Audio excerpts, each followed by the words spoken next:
Good morning, guys. In front of me is VIVO V23, and let me show you how to reset all the settings on this device. So at first, open the settings. Then from settings list, select System and go to Reset Options. Now select Reset All Settings, tap on Reset All Settings, draw your unlock pattern, and confirm that you want to perform this operation by clicking on Reset All Settings. Now just patiently wait till it's performed.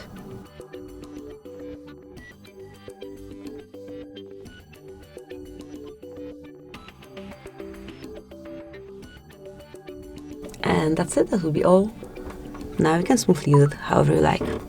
Thank you for watching, please subscribe our channel and leave the thumbs up.